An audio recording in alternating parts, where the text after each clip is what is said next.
buenos días. Ahí sí, que el Señor les bendiga. Amén. Dice un corito: yo no sé a lo que tú has venido. Amén. Pero yo vine a alabar a Dios. Amén. Y para alabar a Dios, lo que necesitamos es estar convencidos de eso y tener el deseo de que hemos venido hasta este lugar en este domingo por la mañana para adorar y bendecir el nombre del Señor. Y eso nace de un corazón que conoce a Dios y que también le conoce. En la medida que más conozcamos al Señor, más nos daremos cuenta de cuánto nosotros le necesitamos a Él. Así es que sean todos bienvenidos. Amén, Bienvenida hasta este lugar. Has llegado a casa. Y el Señor y nosotros estamos felices de que esté en este lugar. Sí, Señor. Y así cada uno de ustedes, amados hermanos, que nos están viendo desde sus hogares, desde sus distintas localidades, sean bienvenidos a este tiempo, que es un tiempo de fe, es un tiempo en el Espíritu del Señor y un tiempo donde nos reunimos para adorarle, bendecirle y también reflexionar de su palabra. Hay una porción que quisiera compartirles que se encuentra en el libro de Samuel, específicamente en el primer libro de Samuel, capítulo 13, desde el versículo 11 al 14. Y antes de leerlo quisiera contextualizar de lo que vamos a tratar hoy. Primero decirles el título: confía en Dios hasta el final. Amén. Hasta el final. ¿Y por qué hasta el final se enfatiza en el título? Es porque muchos podemos decir por un tiempo que confiamos en Dios. Cuando las cosas han marchado aparentemente bien, es fácil decir: yo confío en el Señor.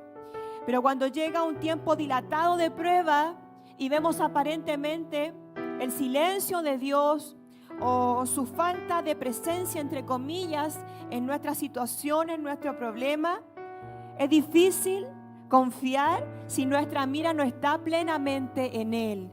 Nos ponemos a ver a las personas, a las circunstancias, a lo que nos está pasando y decimos: Dios no está, Dios me abandonó, mejor busco otra manera para solucionar el conflicto, y la mirada se desenfoca del Señor. En este tiempo histórico que leeremos la palabra, se sitúa en la elección del primer rey de Israel. Antes de que hubiese reyes en Israel, Dios trataba directamente con su pueblo. Elegía hombres que eran sus profetas y llevaba su palabra y sus designios para la vida de los hombres. Por lo tanto, era Dios mismo, el Señor, que trataba con las personas, específicamente con Israel. Pero pasó un tiempo y las personas comenzaron a mirar a las otras naciones y le dijeron a Samuel, el profeta actual del tiempo que estamos leyendo: queremos ser como las otras naciones. Queremos tener un rey que nos gobierne, en el cual también podamos depositar nuestra confianza y nos defienda en las batallas que tendremos contra los otros pueblos. Y lo que ocurrió en el fondo del corazón de los israelitas es que dejaron de confiar en Dios, no quisieron verle más a Él ni oírle, olvidaron todo el favor que habían recibido y una vez más se alejaron de Él. Le dijeron a Samuel, el profeta actual: tú ya estás viejo, tú ya no has gobernado por mucho tiempo, tú ya estás cansado para esta labor. Y sumado a eso, los hijos de Samuel no siguieron el testimonio de su padre y en vez de gobernar con justicia, lo hicieron con engaños y con cohecho. Por lo tanto, también el pueblo se tomó de esto, de que sus hijos no podían seguir el legado de su padre porque no eran rectos para gobernar y para ser como justo tiene que ser en los varones del Señor. Así es que tristemente Samuel se dirigió al Señor y él le dijo: no te están rechazando a ti, sino que es a mí. Una vez más me rechazan. Escucha lo que dice el pueblo y haz conforme a lo que te están pidiendo. Y por este motivo, por esta razón, el pueblo de Israel comenzó a tener reyes. Comenzó a tener reyes. Sí, Antes estuvo su patriarca, estuvieron los patriarcas, estuvo luego su libertador Moisés.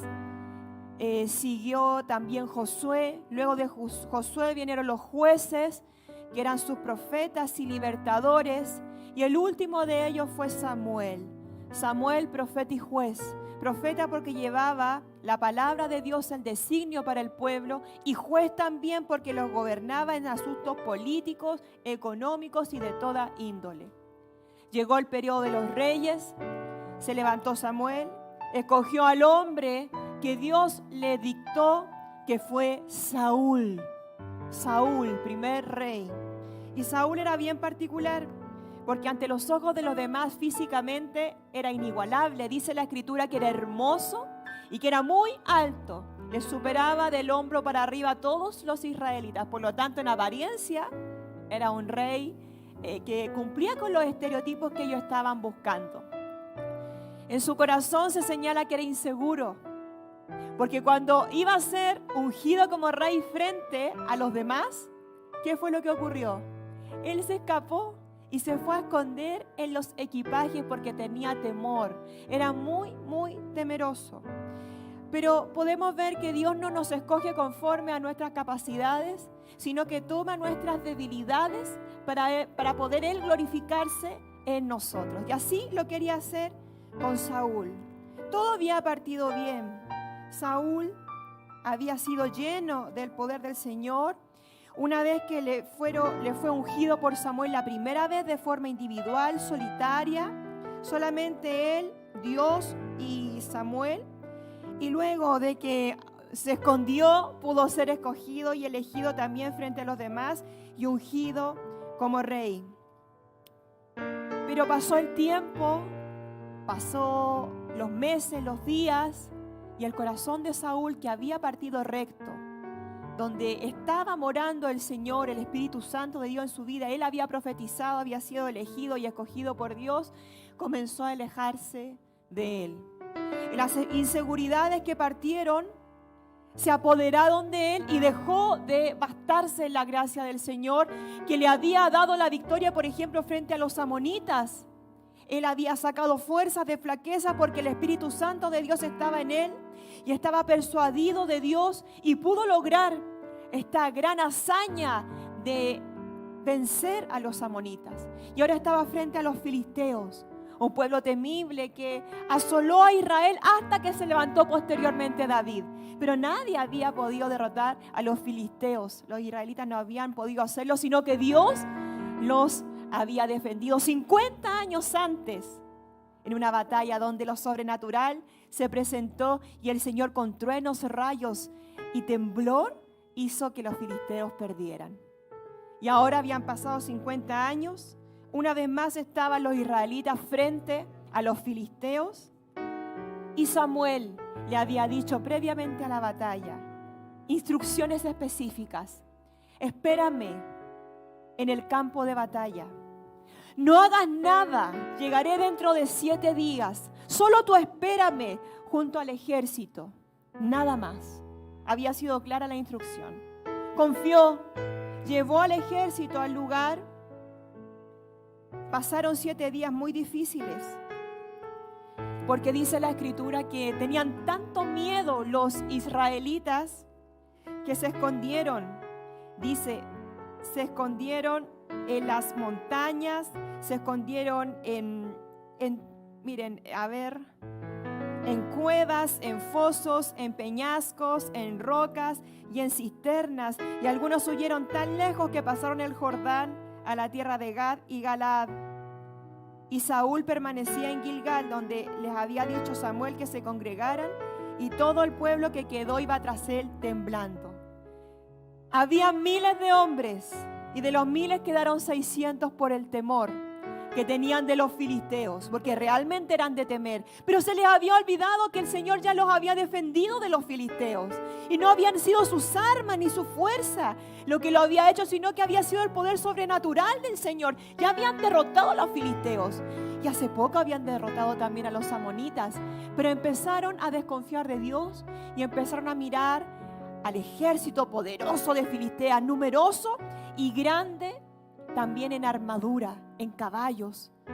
Los israelitas no sabían trabajar ni el hierro, no tenían las armas poderosas que tenían de hierro los filisteos.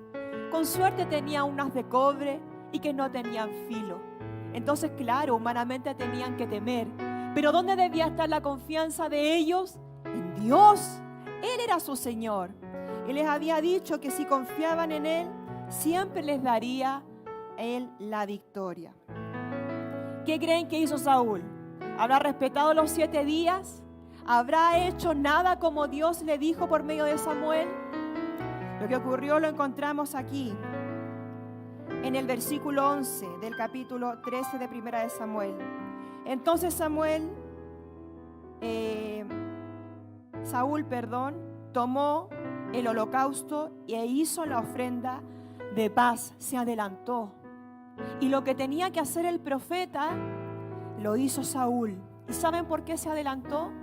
Habían pasado los 7 días, pero en el 7º día, al no llegar Samuel, al ver a los hombres que tenían mucho miedo, que habían huido, que no quedaba ni la mitad de su ejército, y además él ser un hombre muy miedoso y temeroso y depender de la opinión de los demás, se olvidó de obedecer y de confiar en el Señor e hizo el holocausto, porque era eso previo antes de pelear. Siempre el profeta ofrecía al Señor el sacrificio para asegurar la presencia de Dios en ellos y también la victoria. Pero ¿qué hizo Saúl? Desobedeció, dejó de confiar. El miedo se apoderó de él. Vio también cómo desertaban los demás, el constante murmullo del miedo y de querer irse, de escuchar frecuentemente que los filisteos eran más poderosos que ellos y que iban a perder. Lo hizo desobedecer al Dios Todopoderoso y tomó con sus manos lo que debía dejarle al profeta del Señor. Cuando llegó Samuel en el 7º día, pero más tarde de lo que él creía, salió Saúl a recibirle como si nada, porque también se excusó. Entonces Samuel le dijo: ¿qué has hecho?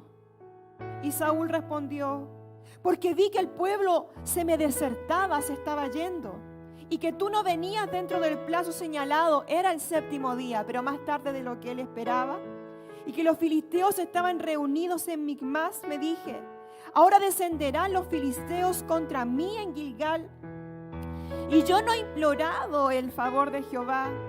Me esforcé, pues, y ofrecí holocausto. ¿Qué vemos en las palabras de Saúl? Excusas ante su mal accionar. Y muchas veces cuando desconfiamos del Señor, queremos nosotros dar excusas para justificar nuestro actuar. Pero lo único que hacemos es mostrar cuán equivocados estamos, porque si siquiera Saúl hubiese reconocido su error, se hubiese disculpado frente al profeta, hubiera sentido pesar en su corazón, quizás las cosas no hubiesen terminado mal como ocurrieron con él. Pero la desconfianza en Dios nos lleva incluso a negar nuestro error y a envolvernos en el orgullo. Y le dice frente a las excusas Samuel a Saúl: locamente has hecho. No guardaste el mandamiento de Jehová tu Dios que Él te había ordenado. Pues ahora Jehová hubiera confiado y confirmado tu reino sobre Israel para siempre. Pero ahora tu reino no será duradero.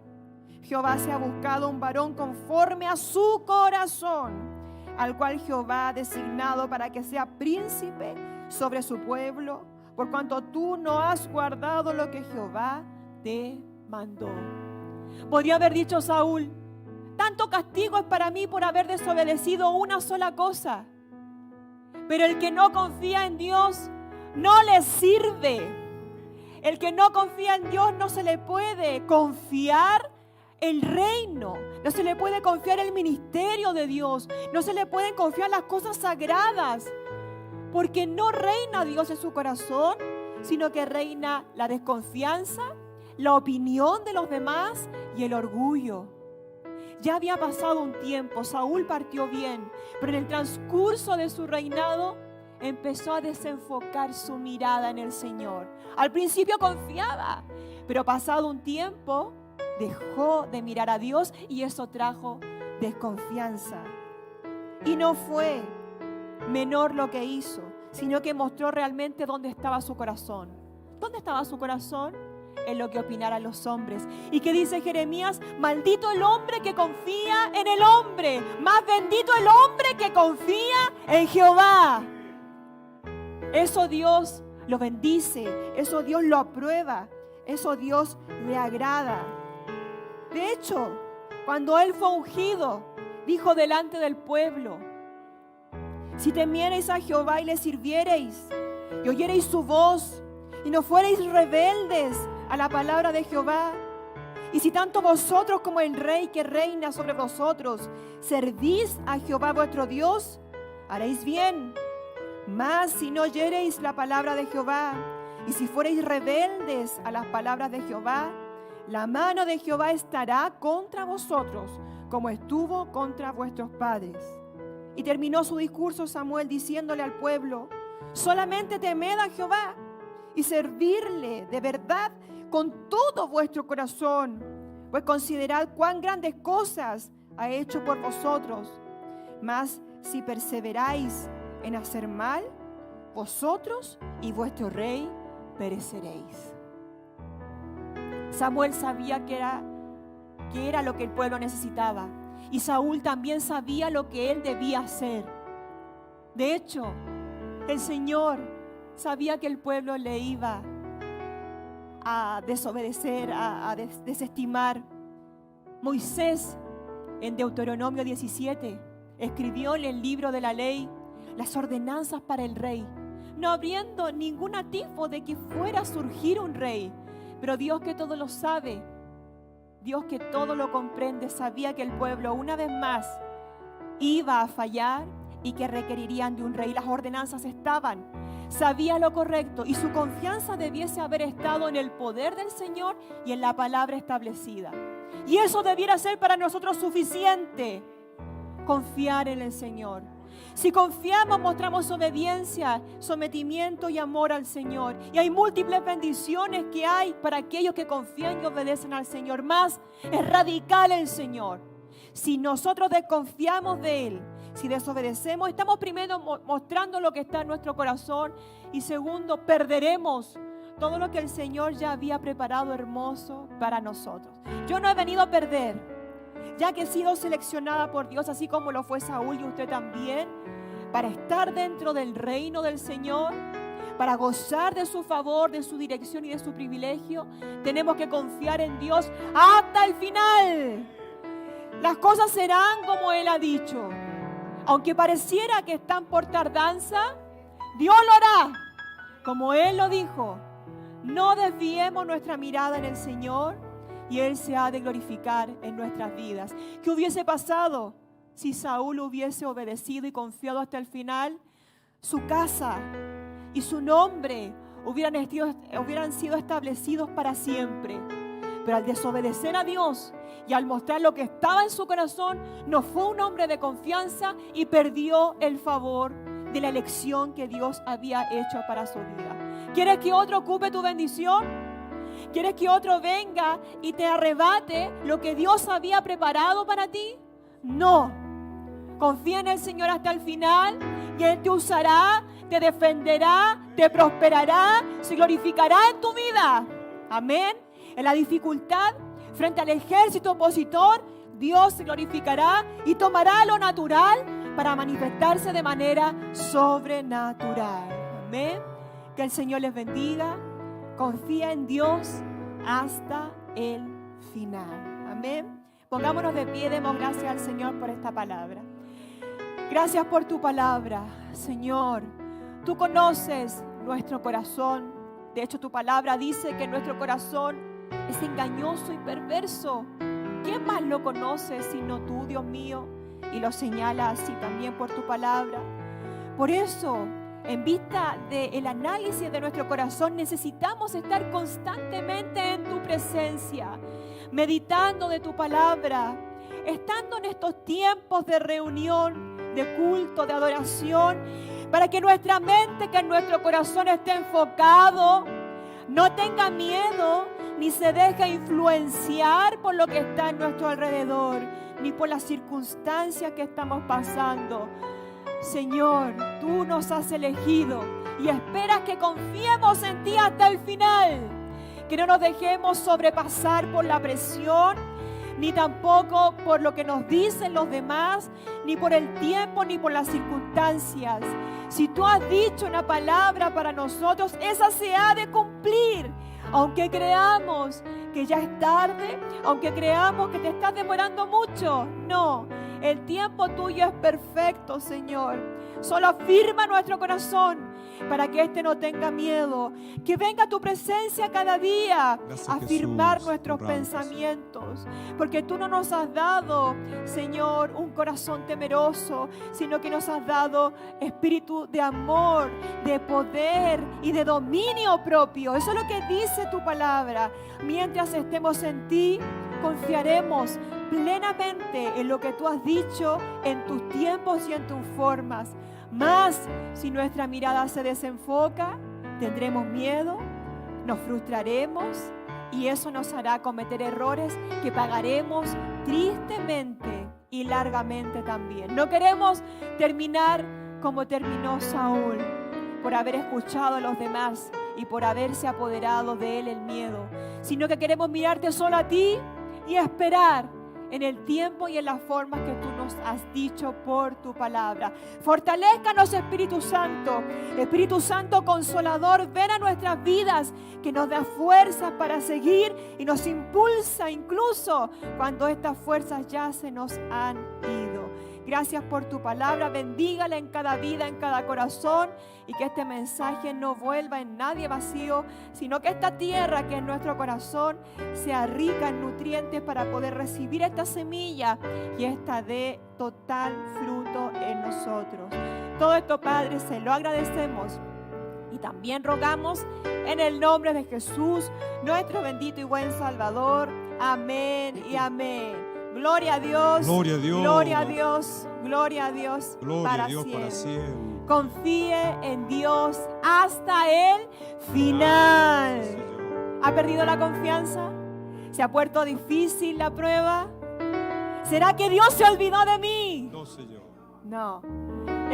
Tome asiento. Escuché una expresión que decía: en los silencios de Dios se tiende a turbar el corazón.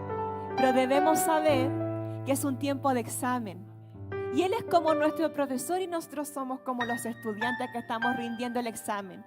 Él tiene que ver cómo estamos en el desarrollo de la prueba. No puede hablar.